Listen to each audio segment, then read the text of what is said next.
Snow fell heavy outside the cabin. Windows while Owen Graves peeled. Potatoes at his kitchen counter, 67 years old, and every joint reminded him of it when the temperature dropped. He'd spent the day chopping firewood, enough to last through the next week of frost.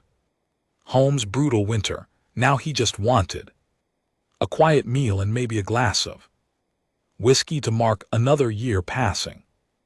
The potatoes went into boiling water. Owen added salt and moved to check his greenhouse connection. The plants were doing fine, temperatures holding steady. Tomatoes, carrots, some herbs, nothing fancy, just enough to supplement the supply drops that came every month.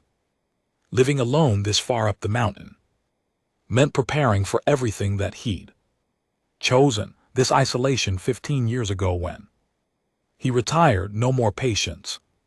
No more watching people die despite his best efforts. No more carrying the weight of lives saved and lives lost. Just him, his garden, and the endless quiet of Frost Home's peaks.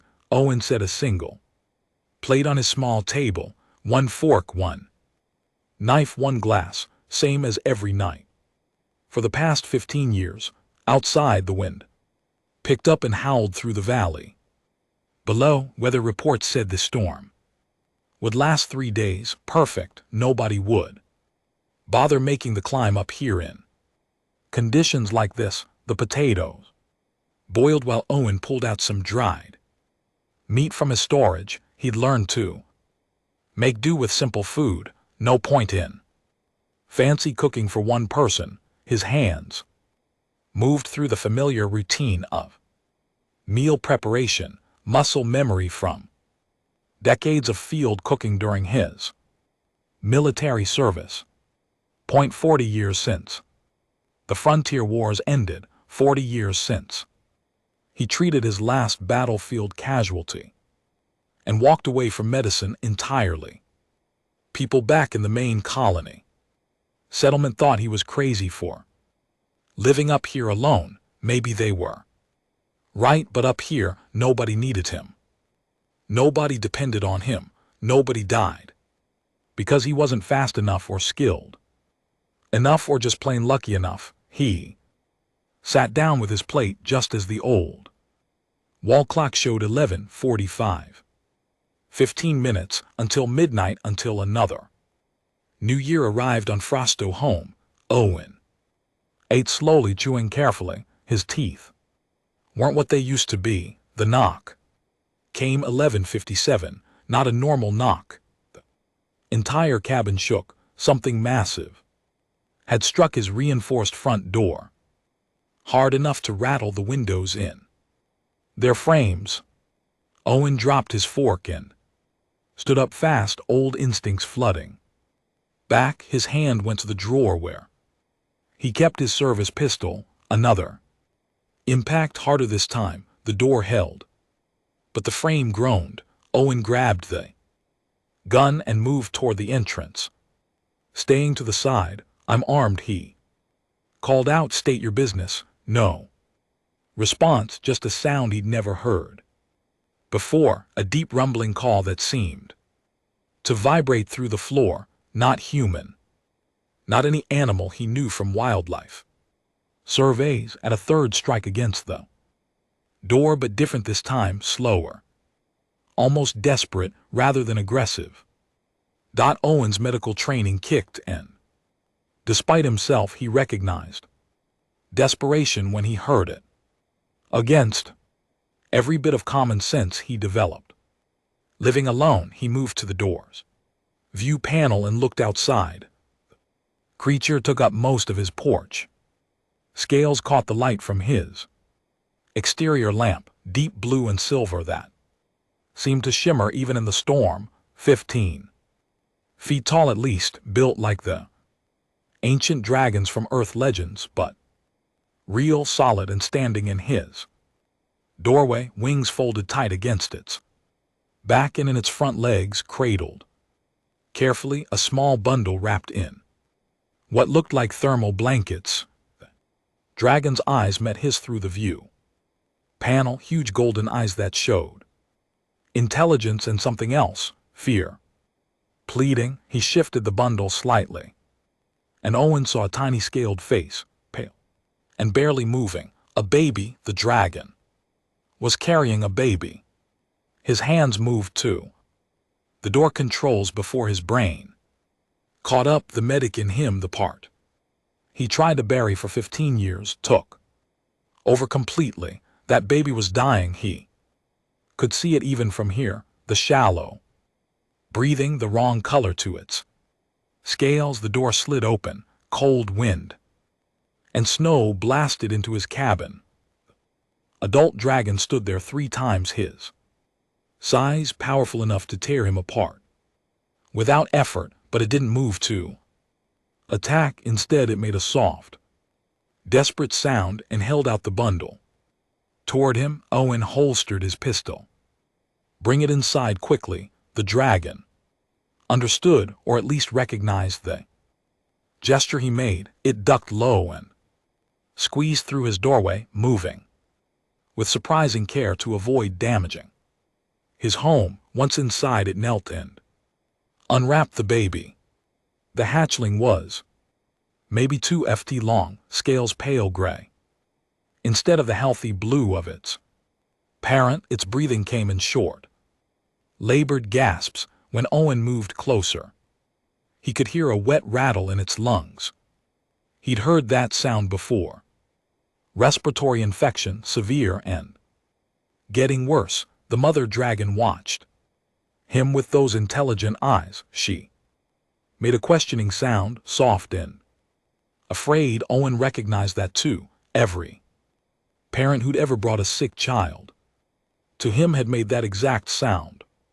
Species didn't matter. I don't know if I can help, Owen said quietly, knowing she couldn't understand his words. I don't know anything about your biology. But he was already moving, pulling out his old medical scanner from the storage closet, where it had sat and used for 15 years. His hand shook slightly as he powered it on. The hatchling's vital signs appeared on the display. Heart rate elevated, body temperature dropping, oxygen levels critical. The scanner tried to match the biology to its database and came up empty. Unknown species. Outside, the clock chimed midnight. New Year had arrived. Owen looked at the dying baby, then at its desperate mother, then at his scanner showing vital signs crashing toward 0.1. 5 years of quiet isolation ended in that moment. All right, he said, moving toward his medical supplies. Let's get to work. Owen's medical database showed nothing. He cycled through every species file in the system, searching for anything close to the dragon's biology. Reptilian, warm-blooded, 6-limbed, nothing matched. The scanner kept labeling everything as unknown. The hatchling's breathing got worse while he searched. Each breath sounded wet and painful. Owen tossed the scanner aside and knelt down beside the small creature. Technology had its limits. Sometimes you had to rely on observation and experience. He learned field medicine during the frontier wars when equipment failed and supplies ran out. Learned to read bodies through touch and sight, to diagnose by watching and listening. Those skills had kept soldiers alive. When nothing else could help, the mother dragon stayed perfectly still while Owen examined her baby. She watched every movement he made with those sharp golden eyes. One wrong move and she could kill him instantly. Owen pushed that thought away and focused on the patient. He placed his hand gently on the hatchling's chest. The scales felt cool. Too cool for a creature that should be warm-blooded. The tiny heart beat fast and irregular beneath his palm. He counted the rhythm, noting the pattern. Stressed but still strong enough to Keep fighting. Next he checked the mouth, carefully opening the small jaws.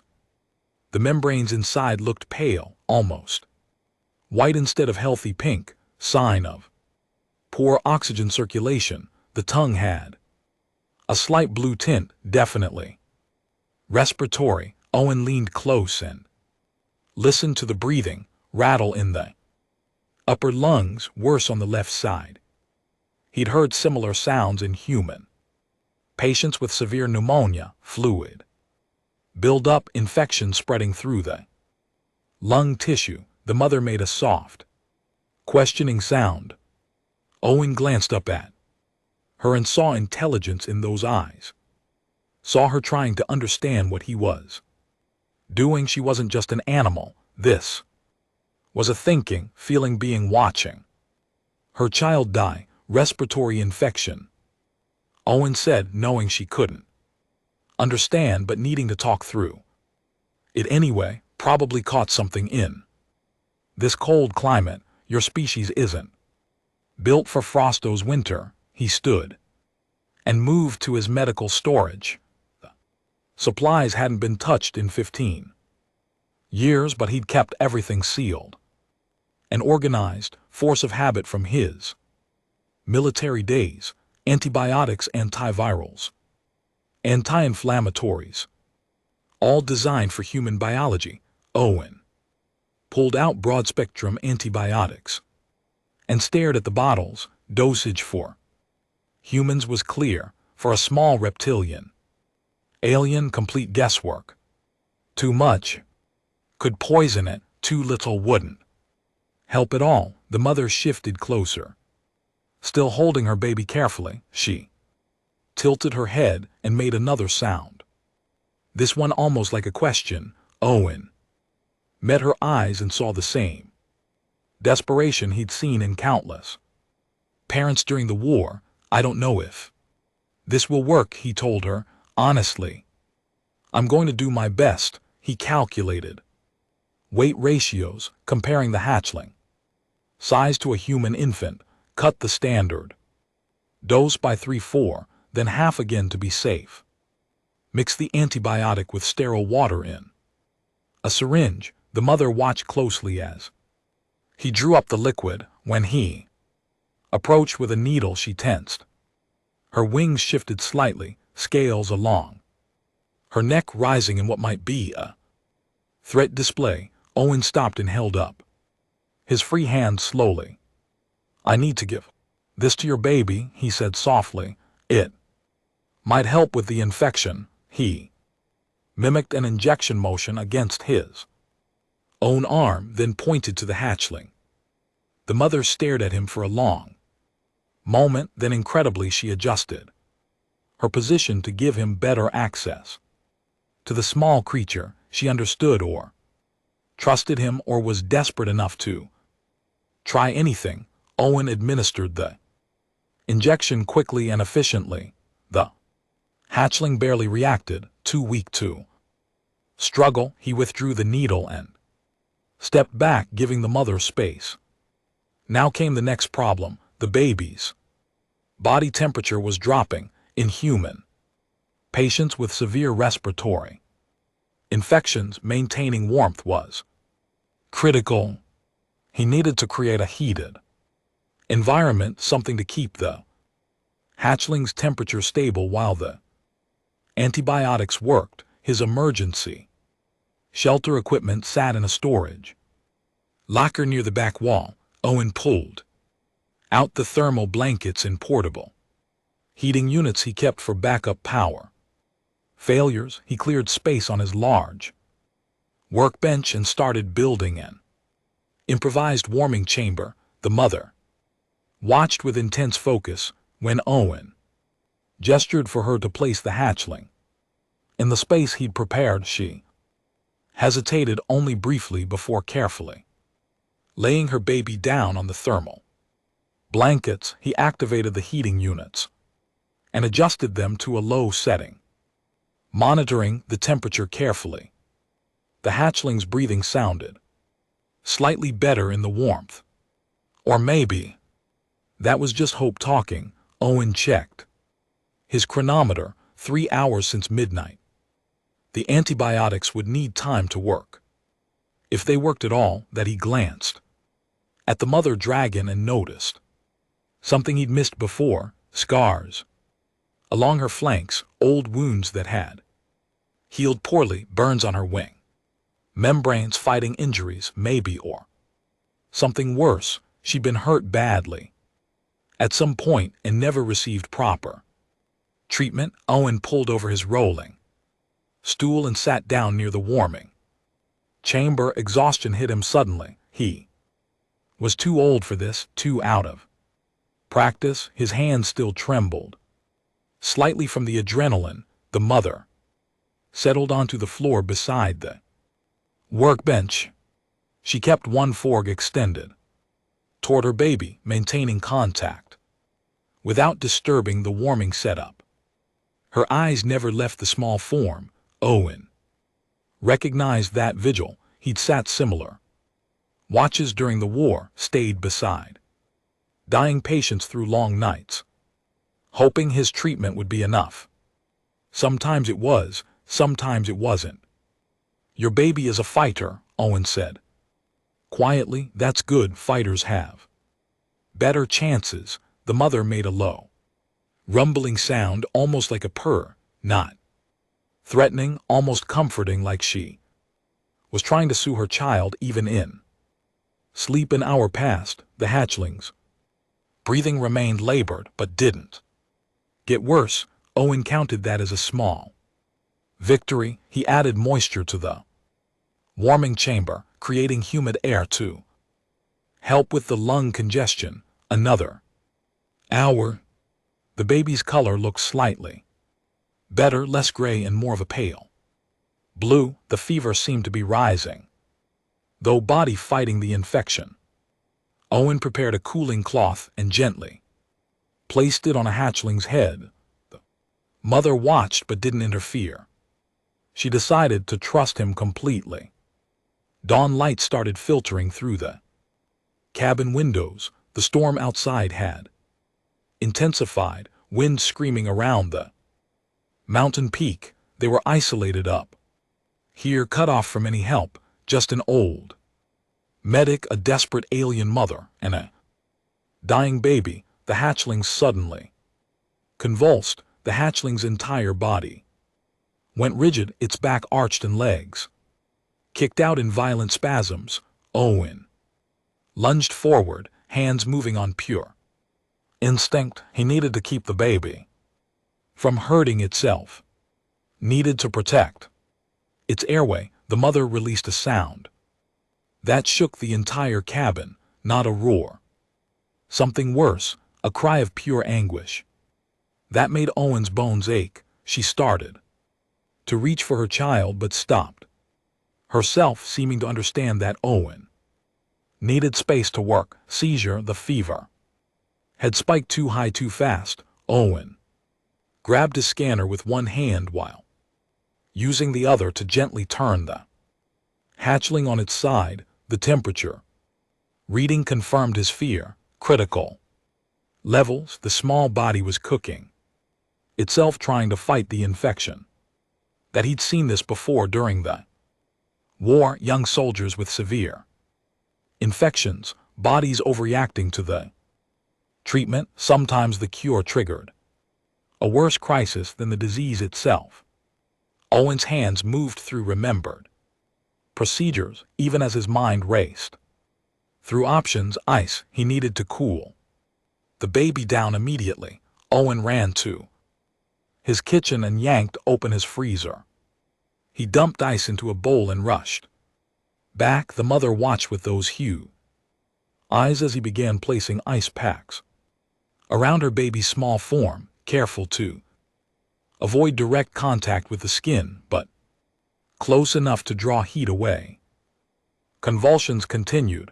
Each spasm seemed to last forever. Owen counted seconds, watching the tiny chest, making sure breathing continued even through the seizure. 30-second, 40. The muscles needed to relax soon, or the body would exhaust itself completely. The mother moved closer, her massive head hovering above the workbench. She made soft sounds now, a rhythmic pruning that seemed instinctive, parent comforting. Child, the sound was surprisingly gentle coming from such a huge creature. 50 seconds, the spasm started to weaken. Owen kept his hand on a hatchling's side, feeling the muscles slowly unclench. 60 seconds, the seizure stopped. The small body went limp. Breathing shallow but steady, Owen checked the scanner again. Temperature dropping, still dangerous but falling away from critical. He adjusted the ice packs and kept monitoring vitals. Heart rate was too fast but strong. Oxygen levels still low but stable. He slumped back in his chair, hands shaking. Too close, way too close. Another few minutes of that fever and they would have lost the baby completely. The mother touched his shoulder with one massive claw so gently it barely registered his pressure. Owen looked up at her and saw gratitude mixed with fear. She knew how near death her child had come, not out of danger yet. Owen said quietly, "We need to manage this fever better." He stood and went back to his medical supplies. His old field kit from the war contained equipment he hadn't thought about in years. There in the bottom compartment was what he needed, a portable oxygen generator designed for field treatment of respiratory casualties. Owen pulled it out and checked the power cell, still half charged. The military-built things to last. He connected the tubing and set up a small oxygen mask, sizing it down as much as possible for the hatchling's tiny face. The mother watched him work, but didn't interfere. She seemed to understand that he was trying to help.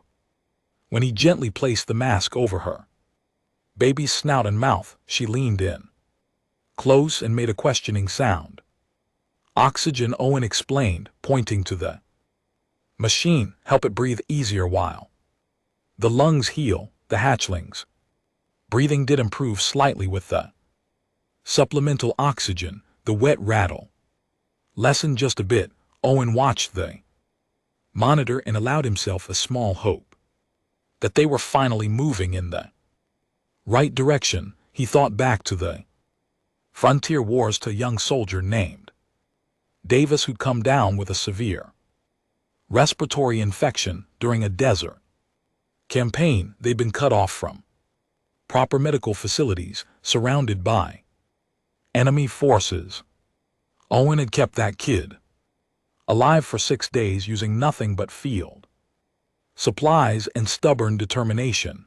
The pathogen that had infected Davis thrived in dry heat but couldn't handle cold or moisture. When they'd finally evacuated to a mountain base, the kid had recovered within days. The change in environment had done more than any medicine. Owen looked at the hatchling and then at the mother's obvious adaptations for warmth, the scales designed to hold heat, the ability to generate fire. This was a species built for hot climates, probably aid like Davis's desert. Frosto homes frozen mountains would be torture for them. The infection might be opportunistic, something that moved in because the cold had already weakened the hatchling system, which meant traditional antibiotics might not be enough. He needed to create an environment hostile to the pathogen itself. Owen's greenhouse, the temperature in there stayed at tropical levels year-round to support his plants, hot and humid. Nothing like the cold, dry air of his cabin. He stood and moved to the greenhouse connection door. The mother followed, unwilling to leave her baby even for a moment. Owen checked the environmental controls. 28 degrees C, humidity at 70%, Perfect, I'm going to try. Something, he told the mother, your baby needs warmth and moisture more than these heating units can provide. He began carefully disconnecting the oxygen generator to make it portable.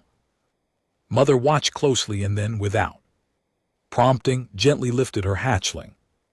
In her 4 legs, she'd understood his intention. They were moving to the greenhouse. Owen led the way through the connecting door. The warm, humid air hit them immediately. He'd grown tomatoes, peppers, and various tropical herbs in here. Now it would serve as a recovery ward for an alien baby. He cleared space on his largest grow table and set up the oxygen generator again. The mother placed her child down carefully, arranging the tiny form with obvious tenderness. In the better light of the greenhouse, Owen could see the hatchling scales had regained a hint of color, pale blue instead of gray.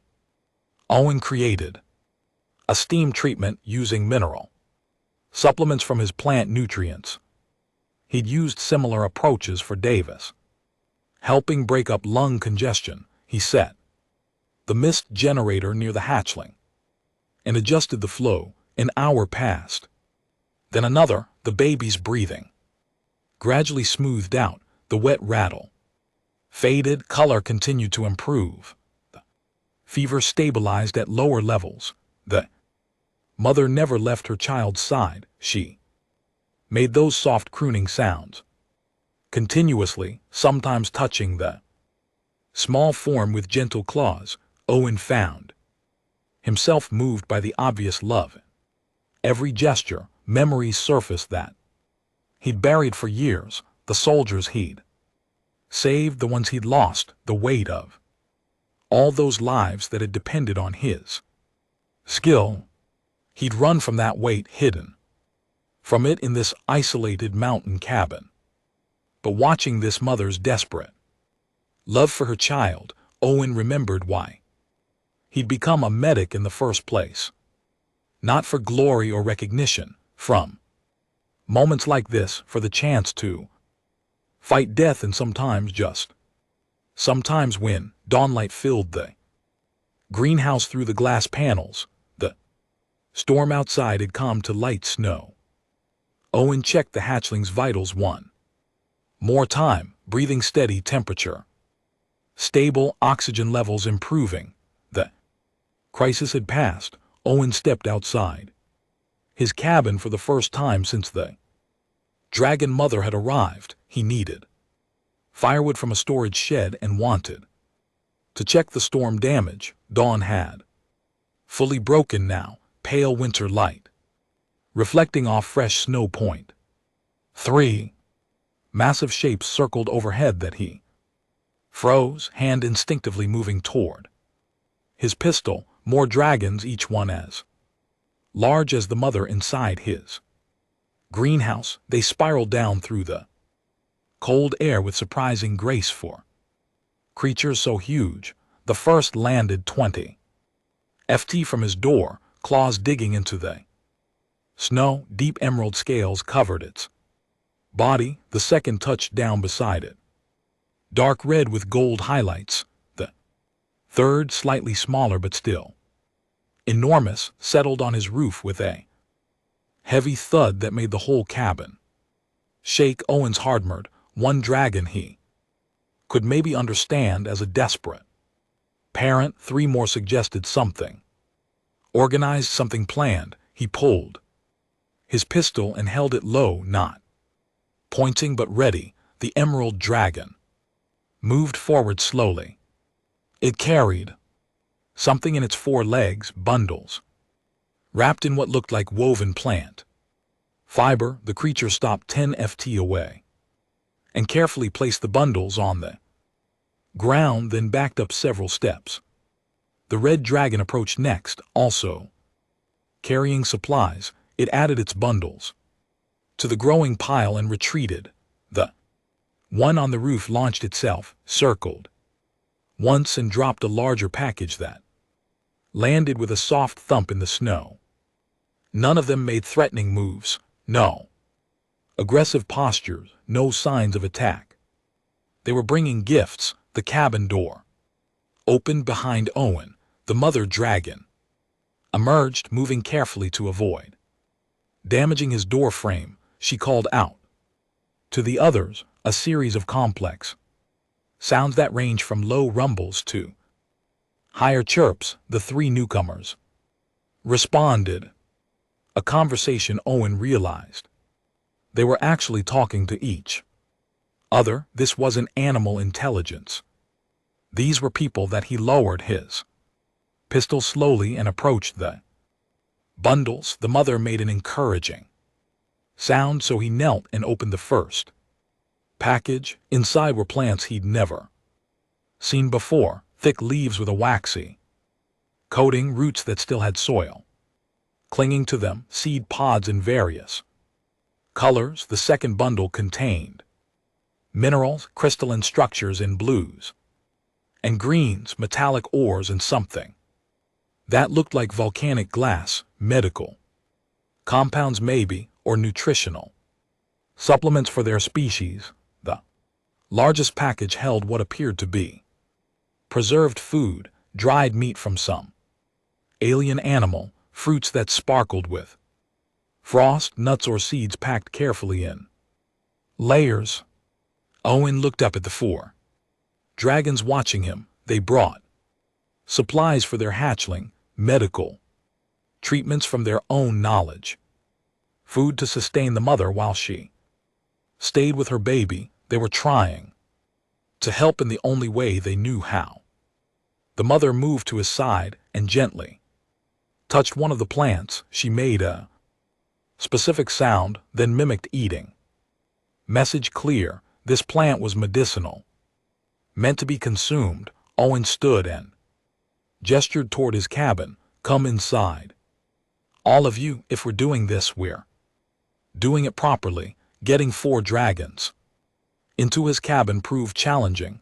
They had to squeeze through the doorway one at a time, folding wings tight and moving with extreme care. Owen appreciated that they were trying not to destroy his home, even though they easily could have. He brought out his old translation device from storage. Military issue designed to help establish communication with unknown species during first contact situations.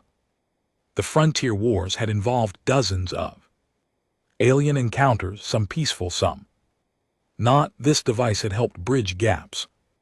When words failed, Owen activated it and set it on his table. The machine began analyzing the sounds the dragons made, searching for patterns and structure. It would take time to build a working translation base, but it was a start.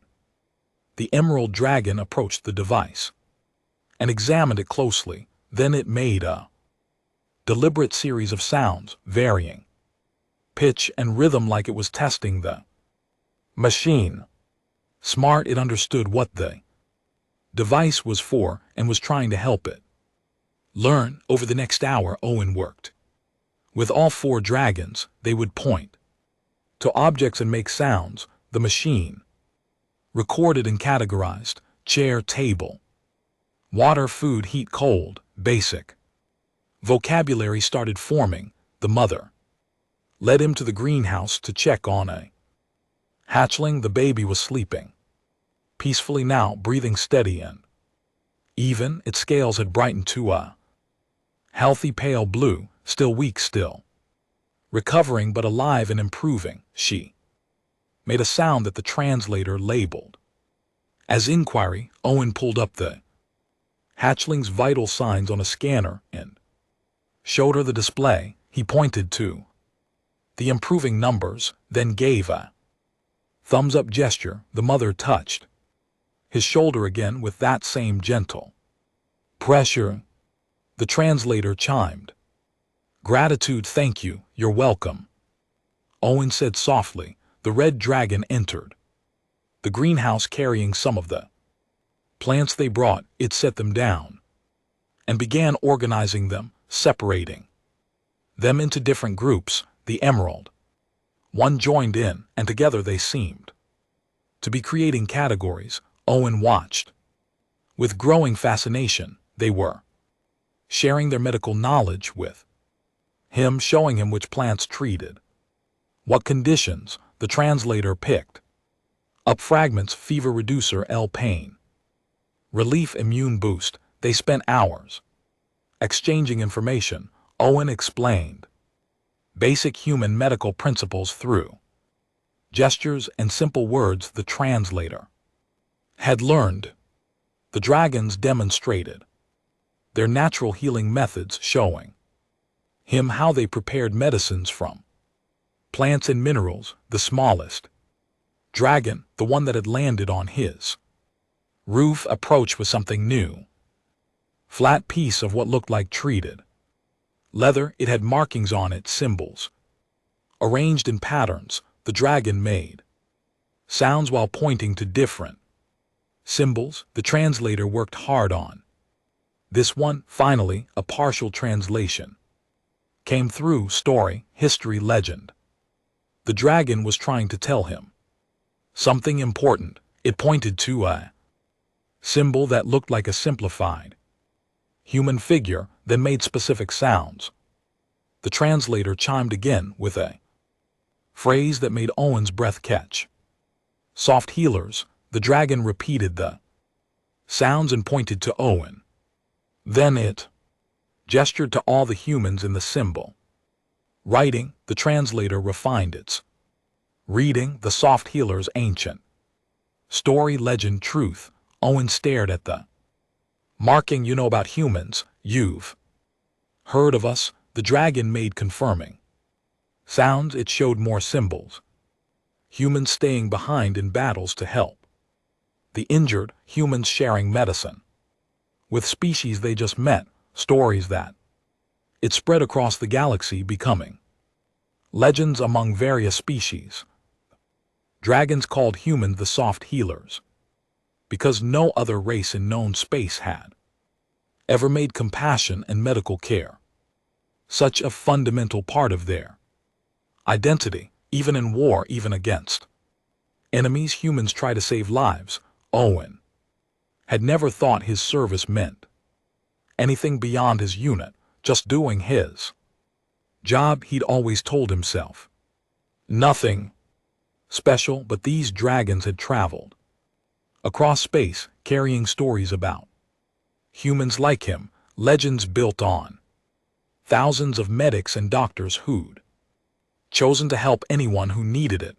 The mother dragon made a long, complex sound. The translator worked on it, parsing meaning. Finally, it displayed the translation that we came seeking. The soft healers. We hoped the legends were true. Our children are dying in this cold world. We needed help. We believed you would help us. Owen looked at the 4 dragons watching him with those intelligent golden eyes. They'd sought out humanity specifically because of its reputation for compassion. They'd trusted the stories enough to bring their dying children to a stranger. How many? Owen asked quietly. How many hatchlings are sick? The emerald dragon made sounds. The translator showed numbers: 12 hatchlings, 20 adults. Entire clan, all suffering from the cold, from infections, from conditions they didn't know how to treat in this environment. The mother added more. They'd fled their dying world months ago. Frosto home had been the only planet accepting refugees. They'd arrived desperate and unprepared for the brutal cold. The colony authorities had given them land in the mountains, far from human settlements, isolation that was killing them slowly. Owen thought about his greenhouse, his medical supplies, his 15 years of isolation. He thought about all those soldiers he'd saved during the war. He thought about the weight he'd carried and the purpose he'd abandoned. I'll help, he said. Simply, all of you. We'll figure this out together. Owen spent the next 3 days teaching the dragons basic medical care while they taught him about their biology. The translator improved rapidly. With constant use, complex ideas started flowing between them. The mother dragon's name translated roughly as Brightwing. The hatchling she brought was Little Spark, named for the tiny flames it had produced before getting sick. The emerald dragon was called Stonekeeper. The red one was Sky Dancer, and the smallest was Raining. Their species called themselves Solar Wings. They'd evolved on a desert planet with 3 suns where temperatures never dropped below 30 degrees C. Frostum's winter was literally freezing them to death. Owen showed Brightwing how to check her child's temperature and breathing. He demonstrated proper medication dosing using the plants they brought combined with his antibiotics. The Solar Wings were quick learners, intelligent and focused. They absorbed information like sponges. Little Spark improved daily. The hatchling started staying awake for longer periods, began eating small amounts of food. One morning, Owen arrived in the greenhouse to find the baby attempting to make small flames, weak little puffs of fire that gutted out quickly, but fire nonetheless. Sign of returning Healthwing had touched his arm and made sounds. A translator rendered as pure joy, but there were still 11 more sick hatchlings in the Solar Wing settlement. Owen couldn't treat them all alone in his cabin. They needed a real medical facility. They needed help from the colony that he made. The call on day 4, his first communication with colony authorities in 3 years. The response was immediate and concerned. An old hermit suddenly requesting emergency medical consultation raised flags. This is Administrator Phillips. Owen, what's going on up there? Owen chose his words carefully. We have a refugee situation. The Solar Wing clan in the north mountains, they're dying from cold exposure and respiratory infections. I've been treating one hatchling successfully. They need proper medical support. Silence on the other end. Then, cautiously, the dragons, you've been in contact with them. They're people. Phillips, intelligent, peaceful, and desperate. Their children are dying. We need to help them. More silence. Owen could practically hear the administrator's thoughts spinning. Unknown alien species, limited resources, security concerns, all the standard bureaucratic worries. I'll need to consult with the council. Phillips finally said, this isn't a simple request. Kids are dying. Owen replied flatly. How is that complicated? He ended the call and turned to find Stonekeeper watching him. The large dragon made a sound that the translator labeled as understanding resignation. They dealt with bureaucracy before. They knew how slow official channels moved. We're not waiting for permission, Owen said. We'll start building what we need ourselves. Over the next week, Owen worked with the Solar Wings to create a treatment plan. They identified the worst cases among their hatchlings and brought them to his greenhouse in small groups. Owen treated infections, managed fevers, taught the adults how to maintain proper care between his visits. The Solar Wings proved invaluable partners. They had knowledge of natural remedies that worked remarkably well when combined with human medicine. Stonekeeper was especially skilled with healing plants. Reininger had an intuitive understanding of body chemistry that rivaled trained pharmacists. Together they created hybrid treatments more effective than Either species could manage alone. Solar wing mineral compounds enhanced. Antibiotic effectiveness, human. Hydration therapy combined with dragon. Heat regulation techniques saved. Severely dehydrated hatchlings. Word spread through the colony about the old hermit working with dragons. Some colonists were curious, others were afraid. A few were openly hostile to the idea of helping aliens when human resources were already stretched thin. Then something unexpected happened. Young human medic named Amy Rodriguez showed up at Owen's cabin unannounced. "I heard what you're doing," she said. "Simply, I want to help." Amy was fresh from medical school, assigned to Frostome's main clinic. She'd been bored treating minor injuries and seasonal illnesses. The chance to work with an unknown species to develop new treatment protocols excited her in ways Owen recognized. He'd felt that same drive. Once she took one look at little Spark, now healthy and playful in a greenhouse, and committed completely. This is actual medicine. This matters. Within days, too, more medical staff arrived. Then a xenobiologist from the university. Then an engineer who wanted to help design better heating systems for the solar wing settlement. People who saw the situation for what it was, beings in need and a chance to do genuine good. They set up a proper field clinic in the solar wing settlement, heated tents, medical equipment, supply lines established.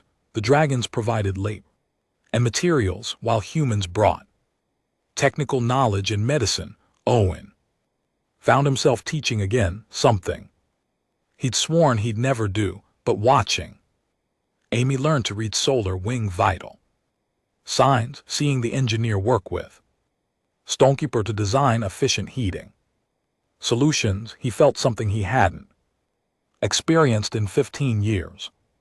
Purpose. Administrator Phillips finally came to visit, bringing 3 council members. They arrived expecting to find a dangerous situation requiring intervention. Instead, they found solar wing adults and human medics working side by side to save hatchlings. They found Rainsinger teaching Amy about natural pain management. They found little Spark playing with human children who'd come with their parents. Phillips watched a human nurse and a solar wing parent successfully treating a severe infection together. Then he turned to Owen. "We've received requests from the solar wings," he said quietly. "They want to integrate into the colony, properly contribute to our community. They have skills and knowledge to share. They're refugees who want to become citizens," Owen replied. "Same as most humans on Frost Home were 20 years ago." The administrator nodded slowly. "The council is concerned about resource allocation. Heating costs alone for their settlement will be substantial." Skydancer approached, translator device hanging around her neck. "Now, we mine deep metals," she said through the device. "We forge with dragon fire. We know desert agriculture for hot green houses. We teach, we work, we pay our way." She gestured to the thriving medical clinic. "We learn from soft healers. We become healers too. Help colony, help all people." Phillips looked around at the cooperation happening naturally despite official channels never approving it. Human and solar wing working together because it made sense, because both sides benefited, because it was simply the right thing to do. "I'll present this to the council," he said finally. "I think I can get approval for a formal integration program." Owen smiled slightly. "You do that, we'll keep working regardless." 2 weeks later, the Colony Council voted to officially welcome the Solar Wings as citizens. The vote wasn't unanimous, but it passed. Resources were allocated for heating. Infrastructure, jobs were created that played to Solar Wing strengths. Cultural exchange programs started that little spark made full recovery and became something of a mascot for the integration program.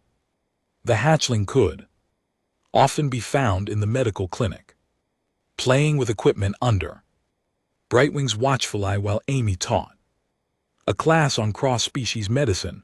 Owen trained 5 new medics in the hybrid treatment protocols he and the Solar Wings had developed. The techniques they created became standard curriculum in colonial medical education. That Stonekeeper and Reininger established a medicinal plant research facility, combining Solar Wing botanical knowledge with human scientific methods. Their first paper on cold climate adaptations for desert species won recognition.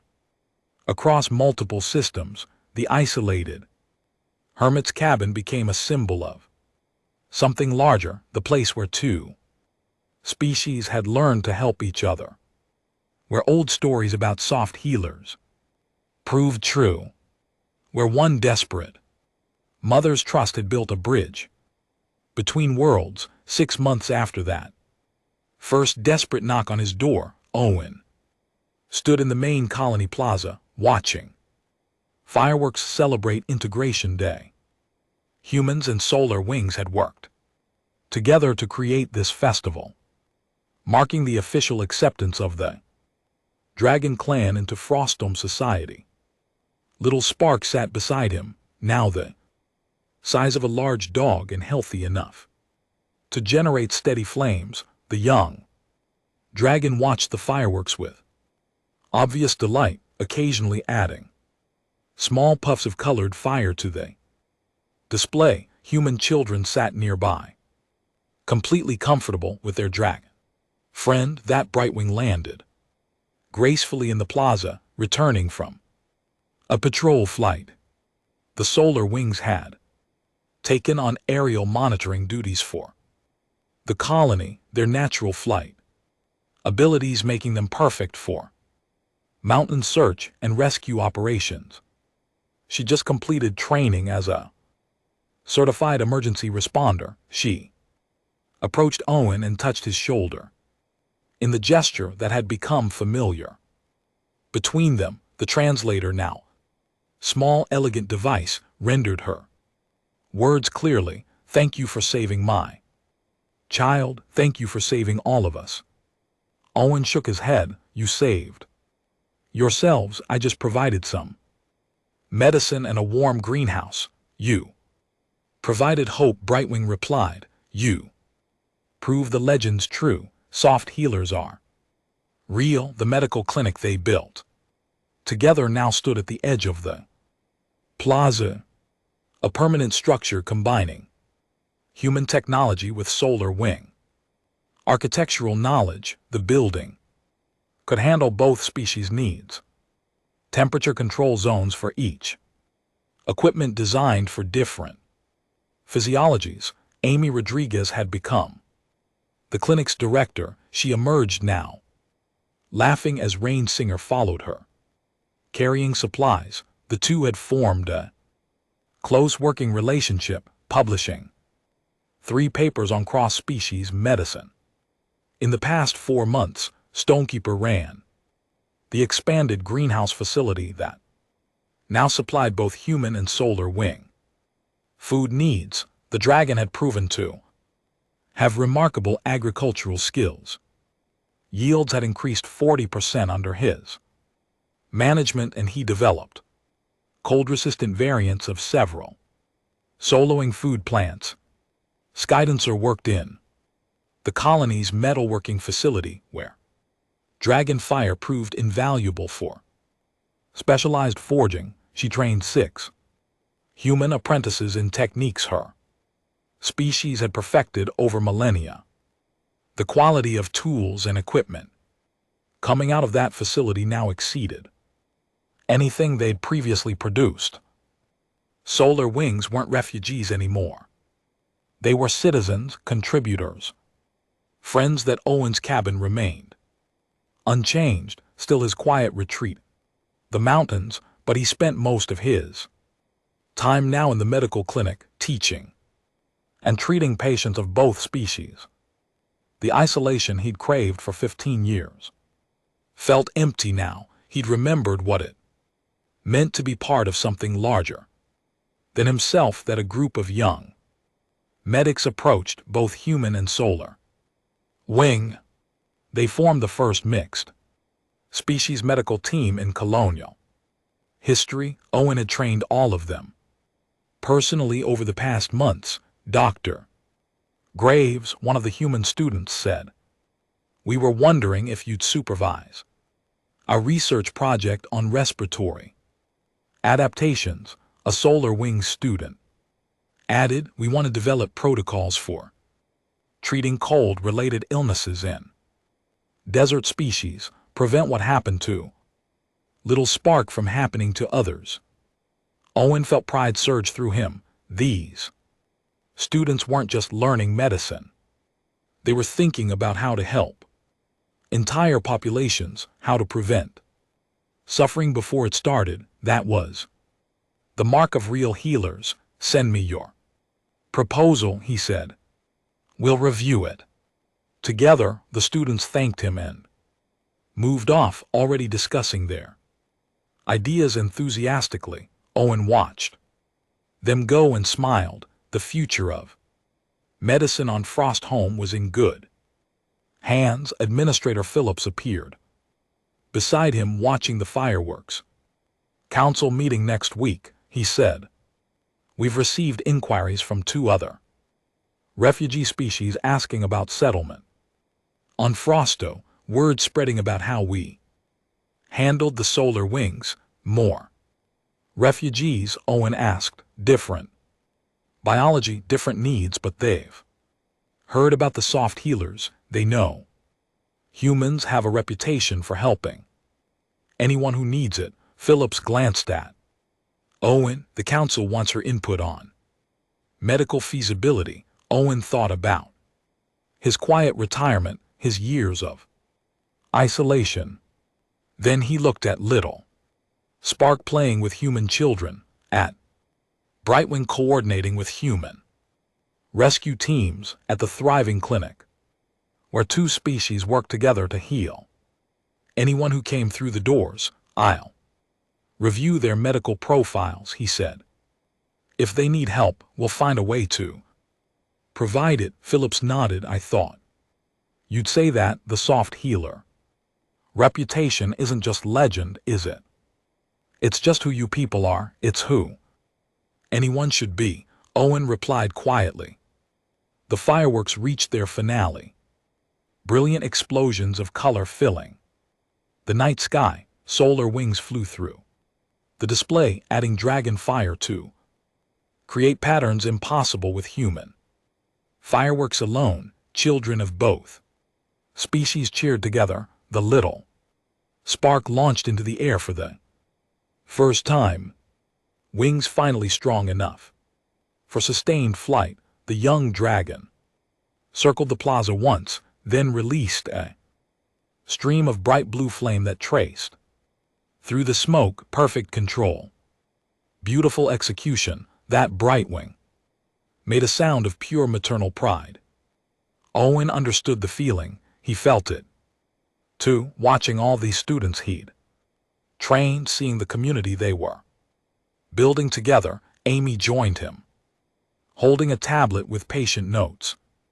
3 new cases today, 2 human, 1 Solar Wing, all routine, all treated successfully with the hybrid protocols.